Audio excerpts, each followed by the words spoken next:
Ok, bonsoir à toutes et à tous et merci de votre fidélité à ce tout premier numéro de 2022 de 60 minutes. Le tout premier numéro de l'année recevra deux invités, deux défenseurs des droits de l'homme, deux activistes qui défendent et qui font la promotion des droits de l'homme. À ma gauche, j'ai maître Jean-Claude Katende qui n'est plus à présenter, mais pour le besoin d'usage, on le fera quand même. Il est le patron, s'il faut le dire ainsi, de l'ASADO, une ONG qui a beaucoup d'années ici au Congo, qui défend les droits de l'homme.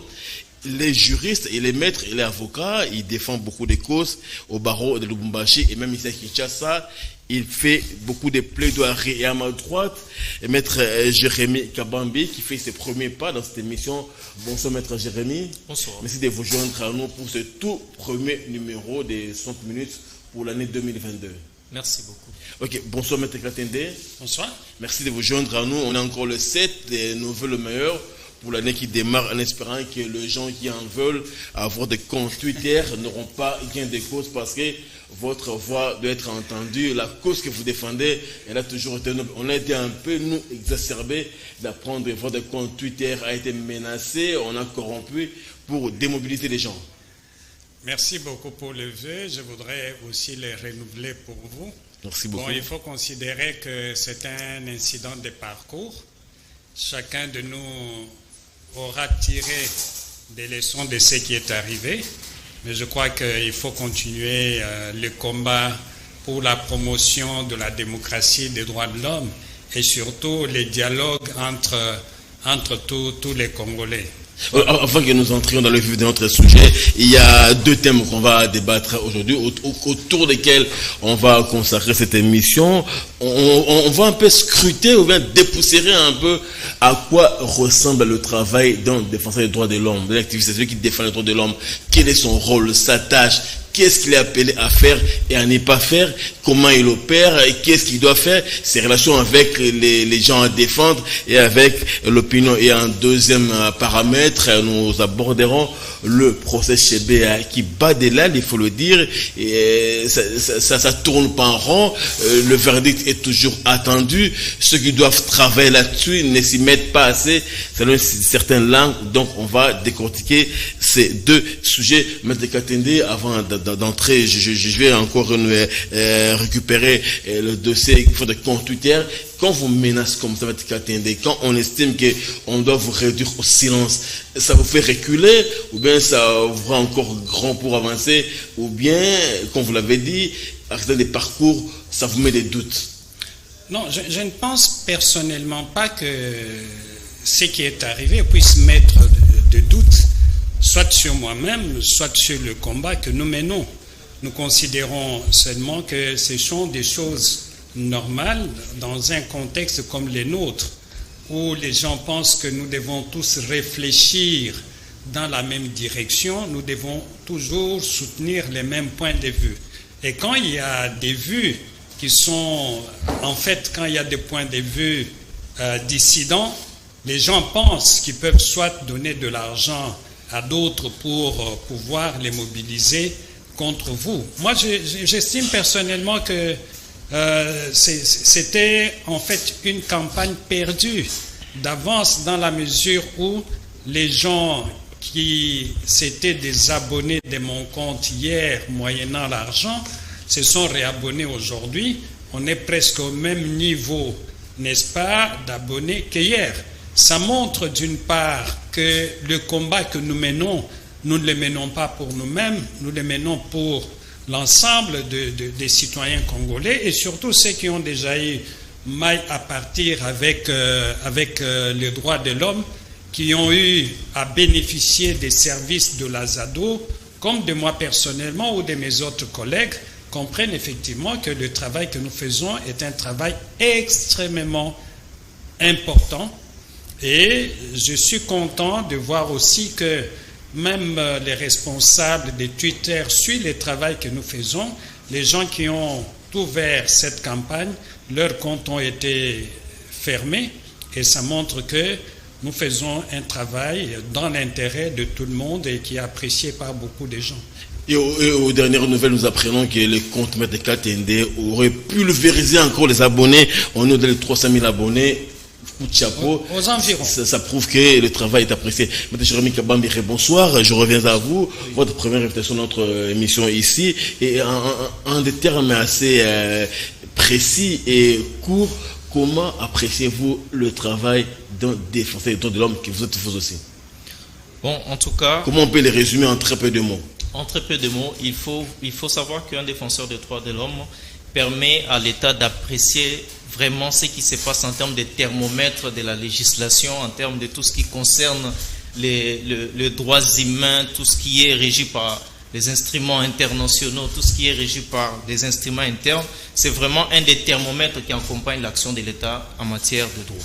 Ok, Maître Katende, la question vous est plus destinée concernant notre entretien d'aujourd'hui. Le droit de l'homme au Congo, on en a toujours parlé, ça n'a pas démarré aujourd'hui, ça fait des lustres qu'on en parle quand même. Mais si il faut entrer dans les entrelignes quand même, aujourd'hui au Congo, quelle est la véritable tâche d'un défenseur des droits de l'homme? Est-ce aisé quand même au Congo d'être défenseur des droits de l'homme ou bien vous le faites pour l'apparent? Ah non. D'abord, il est important de définir qui est défenseur des droits de l'homme. Et là, il faut recourir à la résolution, n'est-ce pas, de l'Assemblée générale des Nations unies, qui est aujourd'hui appelée communément la déclaration sur les défenseurs des droits de l'homme, pour dire qu'un défenseur des droits de l'homme, c'est tout individu qui travaille soit à titre personnel ou dans une association pour collecter les informations, les analyser et les publier. Okay. Ça, c'est très important. Non, ça veut dire que pour exercer ce travail des défenseurs des droits de l'homme, on n'est pas obligé d'être dans une ONG comme Azado. Okay. Vous pouvez le faire à titre personnel. Et la définition, n'est-ce pas, des Nations Unies va dans ce sens-là. Et quand vous regardez dans notre pays, nous avons des personnes qui travaillent comme défenseurs des droits de l'homme, tout en étant dans les ONG, comme la SADO, comme la Voix des Sans-Voix, comme ACAJ, comme Amis de Nelson Mandela, comme Justicia. Maintenant, quel est notre travail? Notre travail est compris même dans la définition que j'ai donnée. Notre travail, c'est de collecter les informations, toutes les informations qui concernent les droits de l'homme. C'est notre devoir de les collecter, de les analyser et de les publier. Maintenant, en revenant à votre deuxième question, vous savez, dans un pays où il y a le déficit démocratique, c'est tout à fait normal que les défenseurs des droits de l'homme soient confrontés à certaines difficultés. Notamment, il y a ceux qui sont au pouvoir qui ne comprennent pas que le rôle que nous jouons est crucial, comme vous l'avez dit, dans le cadre de la promotion, n'est-ce pas, et de la protection des droits de l'homme. Et comme le confrère Jérémy l'a dit, la manière dont on traite un défenseur des droits de l'homme dans un pays est un thermomètre qui vous montre quelle est la considération que les autorités ont vis-à-vis, n'est-ce pas, des défenseurs des droits de l'homme. Et c'est pour ça que je dis, dans un pays comme le nôtre, peut-être que la situation a légèrement changé, mais si nous sommes aussi ici, c'est de parler notamment de Floribert Chebeya et de Fidel Bazana. Vous vous rendez compte que dans un pays qu'on tue les citoyens, pas par d'autres citoyens, mais par le pouvoir, parce que quelqu'un a donné son opinion. L'opinion que je donne n'est pas une décision. On peut me demander, par exemple, M. Katende, qu'est-ce que vous pensez de la tournée du président de la République? Je donne une opinion. Cette opinion peut ou n'est pas influencée, mais à organiser la police nationale, comme on l'a vu dans le cadre de Floribert et de Fidel, les tuer, mettre fin à la vie de quelqu'un, tout simplement parce qu'il a donné une opinion, c'est extrêmement grave. Mais j'en viens pour dire qu'aujourd'hui, vous avez actuellement un cas de notre collègue de justice, Maître Timothée Mbouya, qui est aujourd'hui poursuivi pour avoir dénoncé la spoliation, n'est-ce pas, du parc de Kundelungu par les anciens responsables du pays. Vous voyez? On utilise ce genre de stratégie, des pratiques pour intimider les défenseurs des droits de l'homme, et c'est pour ça que personnellement, j'ai lancé un message de mobilisation, non pas pour que notre confrère, notre collègue ne soit pas poursuivi, mais que la justice puisse être indépendante et que la justice fasse la descente sur les lieux pour voir les documents dont la ferme Espoir a en main par rapport aux limites. Si notre collègue a péché, la justice va pouvoir les sanctionner. Mais s'il ne l'a pas fait, il faut qu'il soit... Maître, on va ouvrir un chapitre, une parenthèse par rapport à Maître Mbouya. Mais tout seulement, s'il faut ouvrir une parenthèse rapidement, on lui reprocherait la précipitation des publications des informations alors que la ferme Espoir était en train de tenter de l'approcher pour lui remettre la version des faits qui soit la plus plausible, et il a refusé, et il a diffusé illico presto ce qu'il avait en main parce qu'il y aurait une intention de nuire de la part de Maître Mbouya. J'ai parlé avec lui. Il y a eu des tentatives de le corrompre. Et la ferme Espoir a dit c'était pour lui remettre des versions des faits, pour l'aider à clarifier son plaidoyer. Pas du tout. C'est que, vous voyez, quand un défenseur de droits de l'homme va sur terrain, nous avons dit qu'il collecte les informations. Okay. Et ces informations, vous ne pouvez pas les divulguer, n'est-ce pas, tant que vous n'avez pas contre-vérifié auprès des intéressés. Et dans la plupart des cas, et suivant mon expérience, quand vous faites les pas vers les personnes mises en cause, souvent c'est un blocage. Mais quand ils se rendent compte que c'est sérieux, en ce moment-là, ils vous envoient des commissionnaires, soit pour vous corrompre, soit pour vous intimider, vous mettre dans la situation où vous n'êtes plus en mesure d'assurer votre travail. C'est pour ça que nous nous disons, Maître Mbouya a fait son travail et aujourd'hui il est traîné en justice. Nous demandons tout simplement à la justice de se saisir du document qu'il a publié, de se saisir des documents qui vont être produits par la ferme Espoir et de descendre sur le terrain pour voir si la délimitation sur terrain est conforme aux documents. C'est aussi simple que ça. Ok, on va ouvrir tout un chapitre, même très prochainement ou la semaine prochaine, sur le dossier parc de Koundelungu que Maître Mbouya est tenté de décortiquer, bon, selon ses confrères, avec maestria et avec beaucoup d'autorité. Maître Jérémy Kabambi, autant que je l'ai dit, je l'ai demandé à Maître Jean-Claude Katende, pensez-vous que dans un pays comme le nôtre, le défenseur des droits de l'homme que vous êtes, le travail est aisé, Maître a dit ce n'est pas évident, mais il est aussi évident que vous, défenseurs des droits de l'homme, vous en faites un peu trop. Vous n'êtes pas aussi en relation tendre avec les pouvoirs passés. Vous estimez que les pouvoirs en place fait toujours un peu trop et pas bien souvent. Non, en faire trop, je pense que ce n'est pas bien dit. Nous n'abusons pas parce que qui dit défenseur des droits de l'homme doit se conformer d'abord aux lois établies dans un pays. Alors, dire que nous ne sommes pas en tendre relation avec les autorités établies, je pense que c'est difficile parce que le travail du défenseur concourt au bien-être de droits reconnus à tout citoyen. Alors, il serait difficile d'aller au-delà de ce droit-là pour pouvoir être en mal en partie avec les autorités mises en place, à moins que le travail du défenseur ne choque. Mais dans le cas d'espèce, ce n'est pas un travail aisé. C'est un travail qui a beaucoup de contraintes et beaucoup de défis. Mais le défenseur fait de son mieux pour travailler et mettre tout ce qu'il peut mettre en jeu en vue que ce droit reconnu à tout citoyen soit mis en exergue. Mais il est souvent évoqué que le défenseur que vous êtes n'écoute pas souvent l'autorité publique. Vous, c'est l'opinion, tout ce qui fait l'opinion est bien et tout ce qui fait les pouvoirs, il faut écraser. Et vous ne faites pas un effort pour aller vers le pouvoir aussi, l'écouter, comprendre ce qu'il fait. Souvent, vous l'accusez à tort et à travers.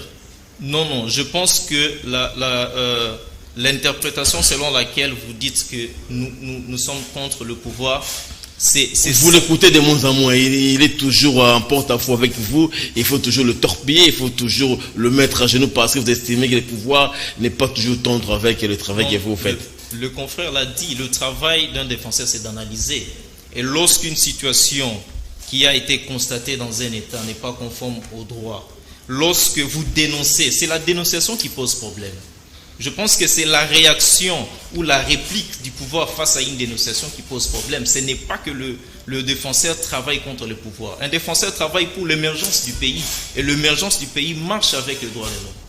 Alors, Maître Katende, aujourd'hui, on peut estimer que le défenseur des droits de l'homme peut défendre aussi les pouvoirs, parce que ceux qui sont au pouvoir sont des hommes aussi. Ont-ils eux aussi le droit d'être défendus par vous si leur autorité, si leur pouvoir sont menacés? Bon, je pense qu'il est important de retenir que un défenseur des droits de l'homme n'est pas ennemi du pouvoir.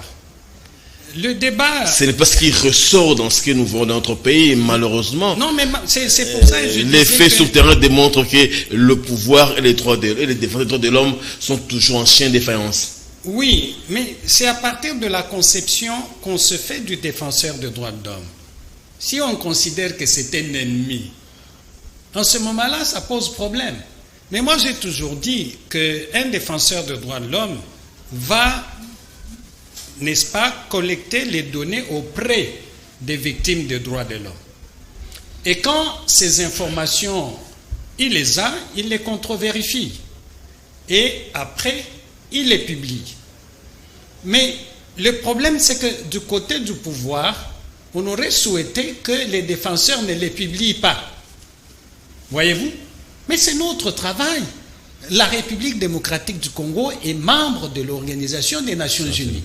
Et en tant que telle, la RDC a pris des engagements, non seulement de promouvoir et de protéger les droits de l'homme, mais de créer un environnement qui permette aux citoyens de pouvoir participer à cet exercice de promotion et de protection des droits de l'homme.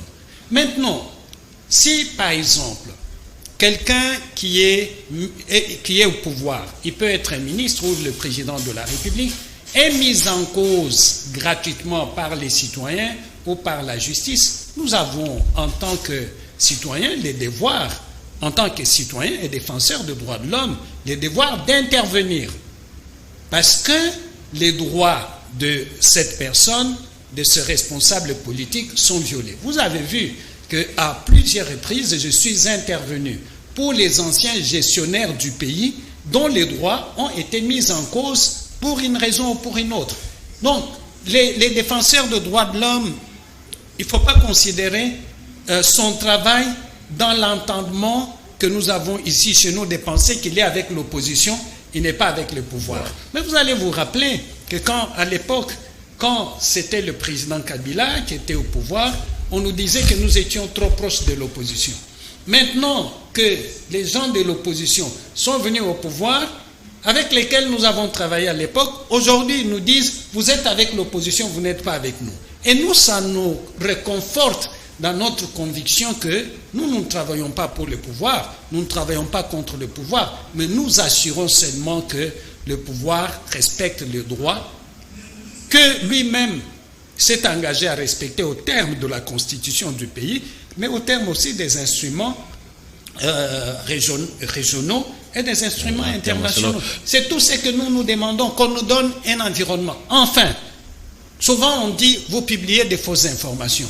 Mais l'État n'a jamais publié son propre rapport des droits de l'homme. Vous l'avez vu où? La dernière fois. C'est où? Quand la CNDH publie des rapports, c'est seulement ces dernières années. Vous voyez que la CNDH est très motivée pour publier des rapports. Mais il n'y a pas un rapport, par exemple, du gouvernement congolais ou du ministère des droits humains qui établit que voici dans quelle direction les droits de l'homme évoluent en République démocratique du Congo. Il n'y en a pas. Alors, Maître Katende, il y a un autre bémol qui peut toujours déranger.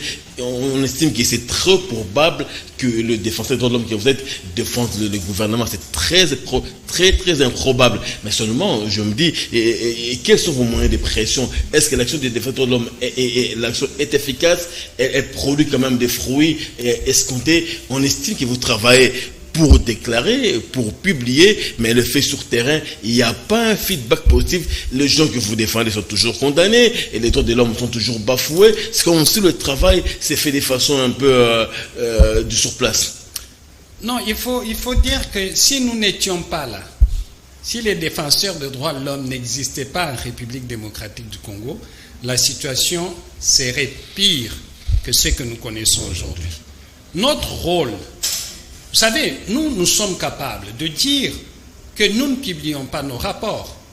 Nous les présentons au gouvernement pour créer un dialogue. Mais est-ce que vous savez qu'aujourd'hui, en République démocratique du Congo, il n'existe pas un cadre de collaboration entre les organisations de droits de l'homme et le gouvernement? Mais parce qu'on estimerait aussi que les défenseurs des droits de l'homme ne sont pas interlocuteurs assez conciliants face au gouvernement. Est-ce que vous pouvez être à vous un bon interlocuteur pour faire comprendre au gouvernement le bien fondé de votre travail pour qu'il vous laisse quand même faire et défendre les citoyens? Non, mais je vais vous faire rire.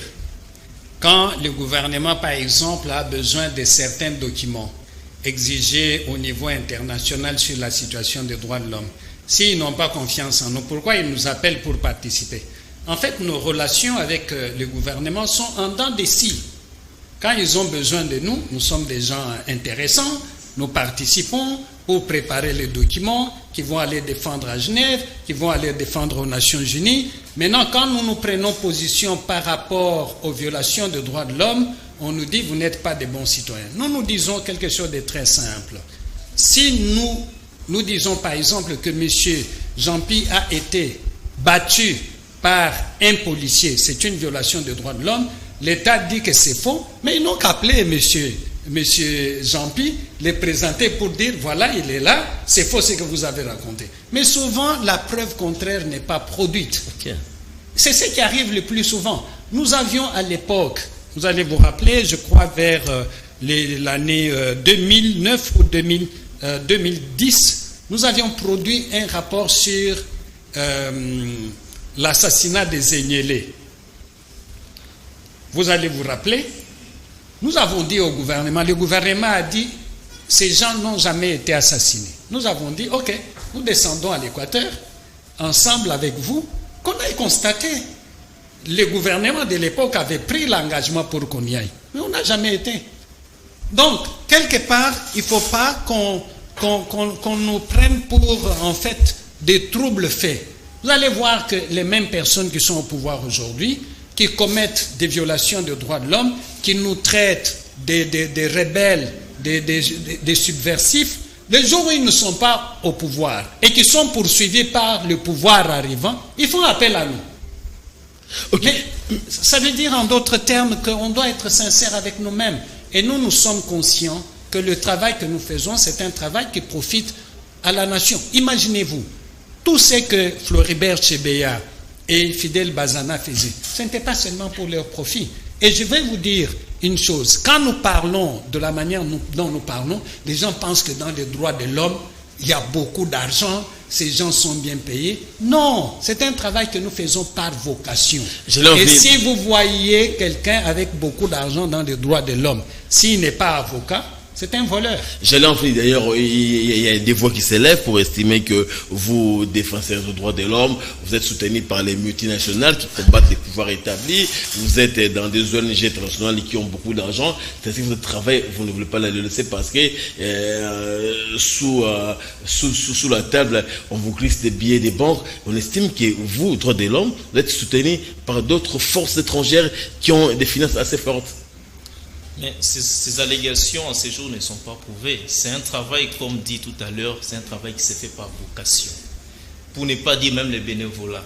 Je pense que tout un chacun qui s'est mis dans ces mouvements, c'est pourquoi il est dans ces mouvements. Il connaît les objectifs qu'il poursuit. Si c'est réellement pour les intérêts des droits de l'homme, je pense que nous ne pouvons pas soutenir de telles allégations. Et ceux qui pensent cela, je pense que c'est une analyse qui prend seulement le côté négatif du travail des droits de l'homme. Pourquoi on ne félicite pas le travail lorsqu'il est bien fait? Pourquoi on n'applaudit pas lorsqu'il y a un aspect positif? Pourquoi seulement dénoncer et décrier le travail comme si c'est un défenseur des droits de l'homme, était une personne à craindre ou une personne qui ne met que mal à l'aise? Il faut savoir que c'est aussi un citoyen parmi tant d'autres qui a besoin de vivre dignement comme les autres. mais seulement qui a pris le courage d'hausser le ton pour dénoncer ce qui n'est pas bien. Alors, mais quand il dénonce, c'est vrai que les citoyens l'applaudissent, mais le pouvoir ne l'applaudit pas. Alors, vous le faites pour quel bénéfice à la fin, finalement? Pour le plaisir d'être vu, d'être apprécié par les citoyens, et au bout du tunnel, il y a quel bénéfice, finalement? Non, ce n'est pas pour le plaisir de le faire. Le travail doit être fait. Qu'il soit reconnu aujourd'hui ou pas, le pouvoir, c'est toujours l'intérêt qui accompagne un tel travail. Vous savez, il y a une dignité au niveau international pour un État. Et parmi les éléments qu'il faut tenir en compte, c'est la situation du droit de l'homme dans le pays. Donc c'est important ce travail. Donc vous estimez qu'au niveau de notre pays, les défenseurs des droits de l'homme ont un avenir, ils peuvent continuer, qu'ils ne se fatiguent pas? Il ne faut pas se fatiguer. Même si les entraves sont multiples, sont à tout moment présentées par le pouvoir, vous devez aller, mais ils peuvent vous émetter, vous fatiguer, vous démobiliser. Ils en ont le pouvoir. Exactement, ils en ont le pouvoir. Mais seule la parole et la détermination du défenseur constituent les armes qu'il a pour avancer. Il ne faut pas se décourager parce que les entraves, il y en aura toujours. Ça ne manque jamais. Mais il y a un côté un peu symbolique. Oui. Maître, peut-être vous y répondrez. Pourquoi dans le rôle de droit des défenseurs de l'homme, il y a plus d'avocats? Parce que c'est le travail des défenseurs et il n'y a que vous qui vous recrutez entre vous et vous faites ce travail-là. Non. Avant d'en arriver à votre question, je voudrais compléter une des questions que vous avez posées à Maître Jérémy, qui est très intéressante en ce qui concerne l'appui que les organisations reçoivent, les ONG internationales. Des multinationales même, oui. Non. Les organisations des droits de l'homme ne reçoivent pas de l'argent des multinationales. Pour la simple raison que parmi les institutions ou les organismes qui violent les droits de l'homme, il y a aussi, par exemple, quand vous allez dans les mines, quand vous allez dans les pétroles, vous allez voir qu'il y a la pollution de l'eau, il y a la pollution de l'environnement. Les travailleurs ne sont pas traités dignement. Mais ce que je voulais dire, c'est que nous n'avons jamais dit que nous ne recevons pas l'argent des ONG internationales. Mais si nous allons sur ce chemin-là, entre nous et le gouvernement, qui reçoit beaucoup d'argent, n'est-ce pas, des institutions internationales comme des ONG internationales, c'est les gouvernements. Si les gouvernements estiment que par le fait que nous recevons les subsides des ONG internationales et que donc nous sommes corrompus, les plus grands corrompus, c'est le gouvernement parce que c'est lui qui reçoit beaucoup. Alors, si ils estiment qu'en recevant beaucoup, ils sont droits, ils sont corrects, la même synthèse ou la même option, il faut l'appliquer aussi aux défenseurs des droits de l'homme. Maintenant, par rapport à votre question, je considère personnellement que notre travail, ce n'est pas un travail des avocats. Je vous ai dit que dans la définition, un défenseur des droits de l'homme, c'est tout citoyen. Il peut être dans une association ou pas. Mais pour faire bien ce travail, il faut subir une formation. C'est pour ça que dans les organisations de droits de l'homme comme à la ZADO, vous avez beaucoup de membres qui ne sont pas des juristes de formation, mais qui, parce que d'abord c'est une vocation. Vous pouvez, il y a une révolte. Moi je reconnais un défenseur de droits de l'homme comment? Vous pouvez voir un policier qui agresse une femme ou un homme sur la rue. Quand vous passez, vous sentez que dans votre cœur, vous ne supportez pas cette injustice. C'est ça. Ça démontre, mais il y a d'autres personnes, quand elles voient ça, elles passent, ça ne les concerne pas. Mais il y en a d'autres qui doivent s'approcher. Monsieur, qu'est-ce qui ne va pas? Patati patata. Et ça, c'est un des éléments qui permet de détecter un défenseur des droits de l'homme. Maintenant, ce que nous ne devons pas oublier, c'est que tout avocat n'est pas défenseur des droits de l'homme. C'est là il faut le distinguer. Les gens confondent. Les gens estiment que tout avocat qui porte la toge, il est défenseur des droits de l'homme. Là, il exerce sa profession, n'est-ce pas, pour son bien-être personnel, mais aussi pour gagner de l'argent. Mais le travail d'un défenseur de droits de l'homme va au-delà du fait tout simplement d'être avocat. Voyez-vous? Et donc, moi, je pense que pour un pays comme le nôtre, il faut beaucoup de formations pour que les citoyens soient à même de se défendre parce qu'ils connaissent la loi. Et ça, c'est très important. Aujourd'hui, vous voyez, on parle souvent de l'état de droit. les citoyens disent ça, ce n'est pas un état de droit. Mais c'est aussi dû au travail que nous faisons de sensibiliser, de faire en sorte que les gens comprennent la Constitution, comprennent les lois du pays. C'est un travail important pour la maturation d'une nation. Ok, Maître Jérémy Kabambi, on peut clore là le dossier sur les droits de l'homme, les défenseurs, qu'est-ce qu'ils sont. Ouvrons un peu le chapitre Floribert Chebeya et Fidel Bazana de la Voix des Sans-Voix. On se rend compte que ce procès-là, il finira par devenir séculaire, qu'il n'en finit jamais depuis qu'on l'a démarré, depuis qu'on l'a ouvert.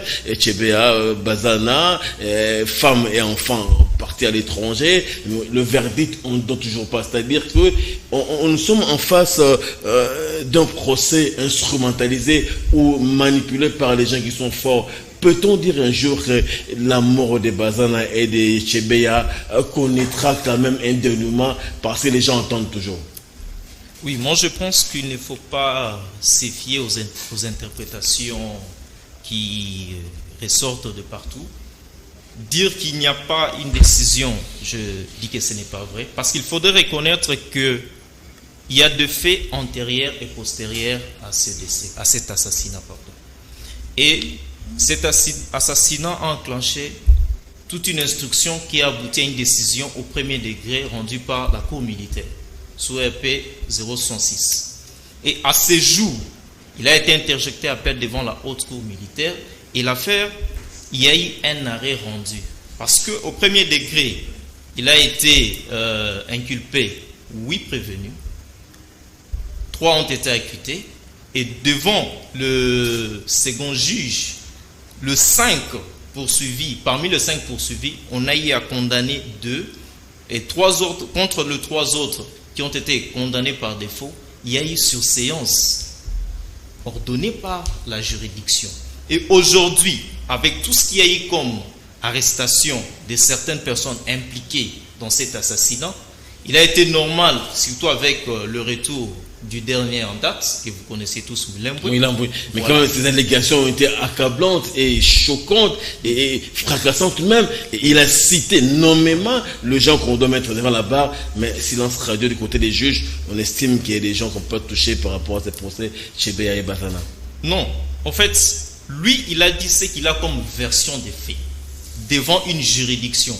Mais l'opportunité de poursuite revient à l'organe de la loi. C'est à l'organe de la loi d'apprécier s'il est opportun ou pas de procéder aux poursuites de tel ou tel, ou de faire inviter tel citoyen cité au cours d'une procédure ou d'une instance en qualité de témoin ou de renseignant. Il ne lui revient pas d'office d'ouvrir les poursuites lorsque un citoyen est cité. Et nous attendons les verdicts parce que l'affaire est encore en instruction devant la haute cour. Maître Katinde, par rapport au procès Chebeya, on a même vu la veuve Chebeya était ici à Kinshasa, après 2 années à l'étranger. On a eu à l'interroger nous personnellement, et il avait une phrase un peu choquante: je suis déçu, le pays ne nous défend pas. C'est quand même ça désole une dame comme ça, qui attend que les assassinats de son mari soient condamnés, et la chose demeure lettre morte. D'abord, il est très important de mentionner le fait que cette femme a été privée de son mari. Pas par une mort naturelle, mais par une mort organisée par le pouvoir de l'époque. Voyez dans quelle détresse elle peut être. Et en dehors de cette détresse, il faut mentionner toutes les péripéties par lesquelles ce procès est passé, où les gens les plus importants cités dans cette procédure n'ont jamais été inquiétés, voyez-vous. Et avant que le procès ne reprenne, il s'est passé des années de silence, malgré le travail fait par la Voix des Sans-Voix, par la ZADO comme par d'autres organisations, mais aussi au niveau international pour que ce procès reprenne. Il a fallu que le président Tshisekedi, qui avait aussi reçu Madame Floribert Chebeya, avait donné des garanties que le procès allait reprendre.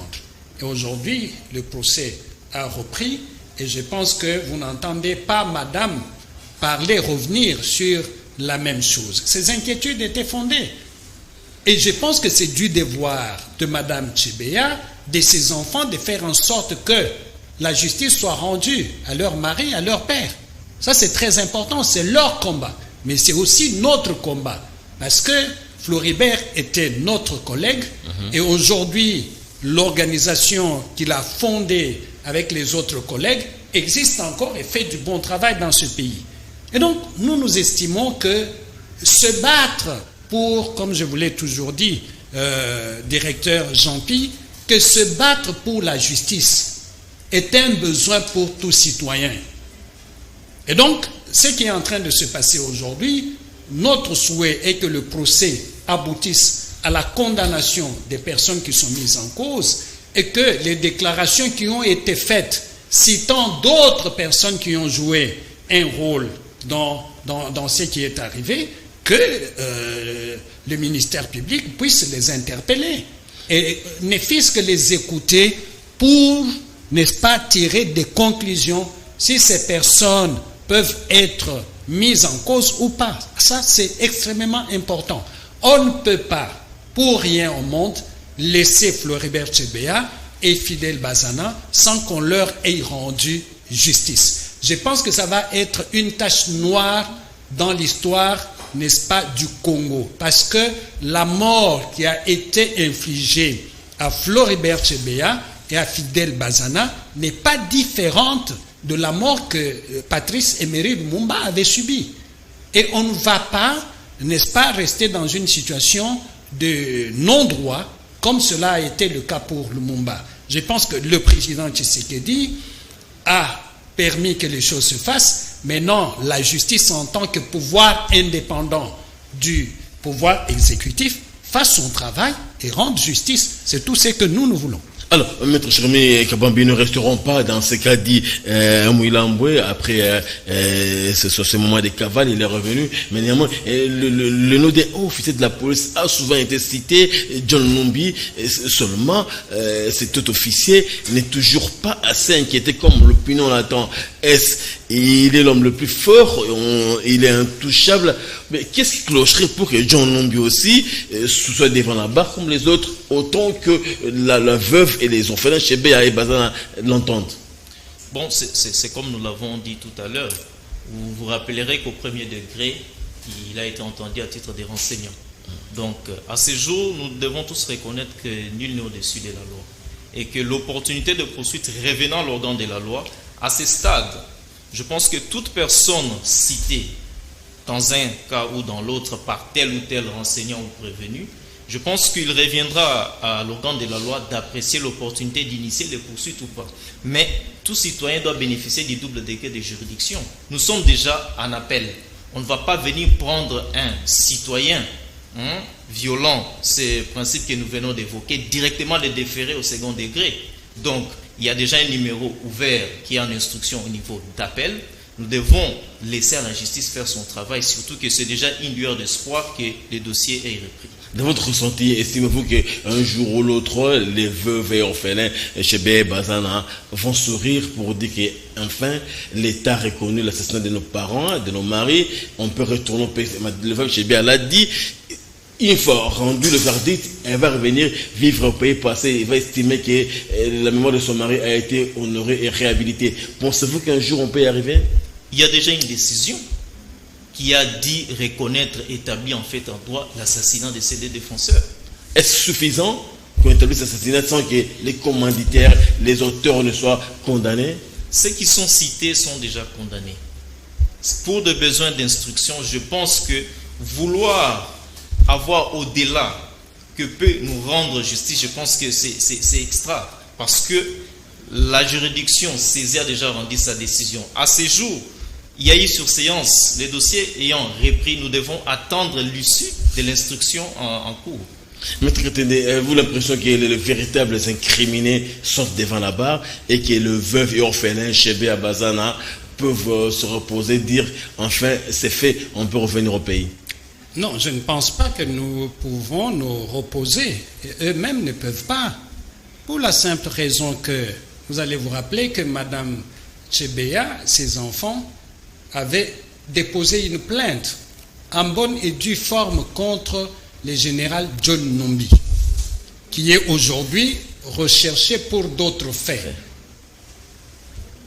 Mais le jour où il va être arrêté, mais éventuellement, on pourrait l'écouter, l'entendre pour les faits qui lui sont reprochés et pour lesquels il a fui, mais aussi la plainte des autres. Parce que pour nous, comme cela a été dit lors des audiences, M. John Numbi a été le moteur de ce qui est arrivé. Parce que c'est grâce à son invitation que Floribert et Fidèle Bazana sont partis de leur organisation pour l'inspection, n'est-ce pas, de la police nationale. Et donc, il ne peut pas ignorer, M. John Numbi ne pouvait pas ignorer qu'en s'absentant du rendez-vous, qu'il pourrait être impliqué d'une manière ou d'une autre dans ce qui est arrivé. Parce qu'il s'est avéré, selon les déclarations, que les instructions ont été clairement données. Non seulement les instructions, mais il y a de l'argent qui était disponibilisé pour ceux qui exécuteraient l'assassinat tel que nous l'avons connu. Donc, pour nous, nous sommes déjà satisfaits du fait qu'on ait déjà reconnu par les décisions précédentes que Floribert Chebeya et Fidèle Bazana ont été tués par le pouvoir, c'est-à-dire par la police nationale.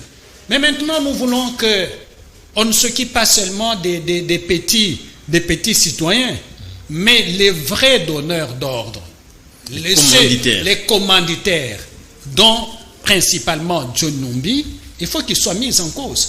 Quand nous le verrons en prison, c'est en ce moment-là que nous pouvons dire, enfin, le combat qu'on a commencé depuis bien longtemps vient d'aboutir à quelque chose. Et l'État congolais sera toujours redevable à la famille de Chebeya, à la famille des défenseurs des droits de l'homme, à la famille des Bazana, si on n'arrive pas à mettre John Numbi devant des juges. Oui, tel que le dit Maître Katinde, une fois John Numbi arrêté, condamné, arrêté, mis en prison, est-ce que les familles Chebeya et Bazana peuvent imaginer la réclamation des dommages et intérêts, ils peuvent aussi imaginer et ils peuvent l'obtenir?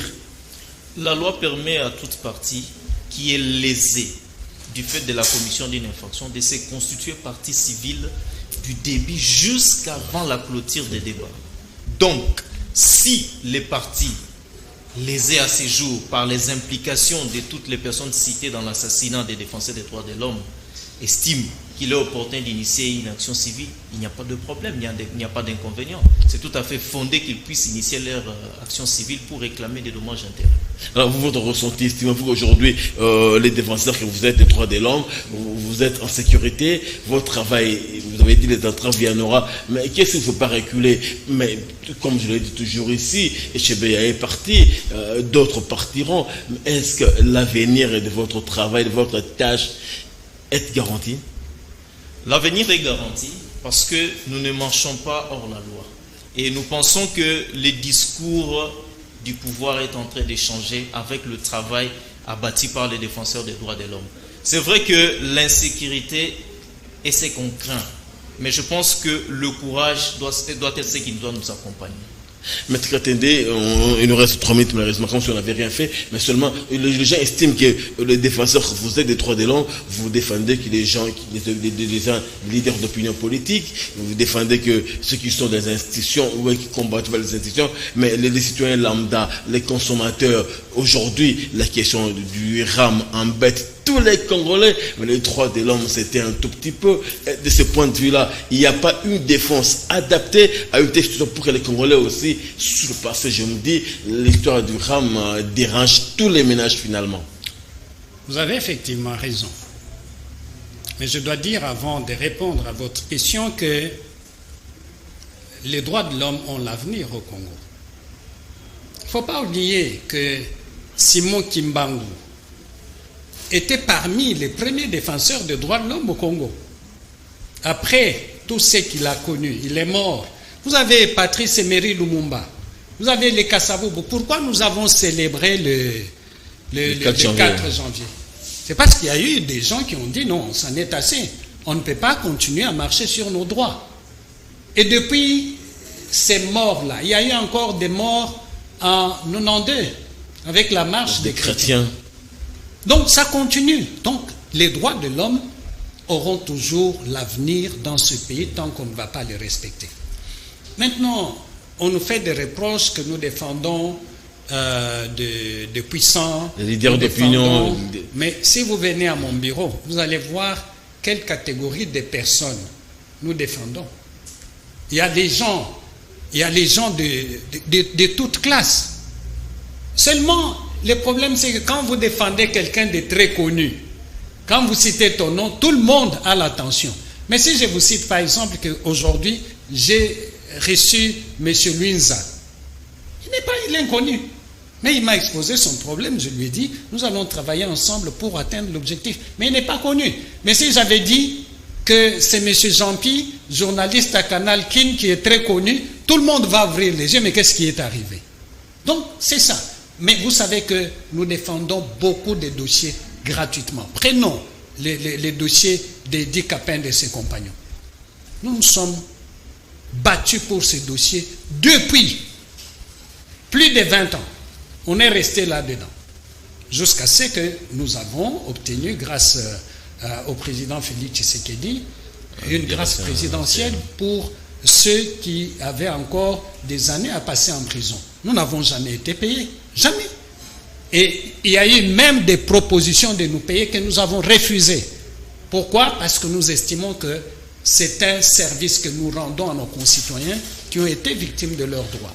Donc, nous faisons un travail que beaucoup peuvent venir apprécier, soit au bureau de la ZADO, au bureau de la Voix des Sans-Voix, au bureau d'ACAJ ou d'autres organisations. Ok, on va clôturer ici avec vous 30 secondes, maître Jérémy Kabambi. Une lueur d'espoir, vous l'avez dit ici par rapport au port de Chebeya. Pensez-vous que votre ressenti ne se trompe pas? Les familles Chebeya, Bazana auront gain des causes, tel que vous l'avez dit. D'abord, il faut lire les décisions déjà rendues. Vous constaterez que dans ces décisions déjà rendues, tant devant la Cour militaire que devant la Haute Cour, avant d'ordonner la surséance, il y a déjà des dommages et intérêts reconnus aux parties civiles constituées par la veuve Chebeya, les enfants Chebeya, Bazana et ainsi que autres. Donc, nous ne pouvons pas encore revenir sur cette question-là parce que les droits déjà dit sur cette question. Ok, Maître Ketendi, on va clôturer 30 secondes. Est-ce que les droits de l'homme, comme d'aucuns le disent, n'est que sur le terrain politique, le terrain social, les consommateurs, on peut ouvrir aussi d'autres brèches de façon permanente et pérenne? Tout à fait. Je pense que par rapport, par exemple, à la taxe RAM, nous avons beaucoup écrit là-dessus. Mais il faut dire que notre travail, ce n'est pas d'aller changer la décision. Notre travail, c'est de faire pression avec les moyens démocratiques. Hein? Il ne faut pas qu'on demande aux défenseurs des droits de l'homme de prendre des armes. Non, ce n'est pas ça notre travail. Notre travail, c'est de démontrer de manière légale que cette taxe n'est pas illégale, cette taxe elle est injuste. Nous l'avons fait plusieurs fois, mais il revient à ceux qui ont la charge, n'est-ce pas, de prendre la décision de le faire. Et le peuple aussi, en 2023, on lui retournera son pouvoir de sanction, de dire, ces gens ici, est-ce qu'ils ont fait du travail à notre bénéfice ou ils nous ont mis des fardeaux très lourds, est-ce que nous le reconduisons ou nous ne le reconduisons pas? Donc chacun a son tour de pouvoir jouer son rôle. Et nous voyons ce qui se passe. Nous avons demandé que cette taxe soit supprimée. Elle n'est pas supprimée. Chacun jouera son rôle au moment. Maître, nous vous disons merci. C'est moi qui vous remercie. De remercie. votre disponibilité, de vos réponses et de votre clarté d'esprit. Merci. Mais grand merci à vous, Maître Jérémy Kabambi, en espérant que la prochaine occasion se présente, vous répondez présent à notre invitation. Merci beaucoup.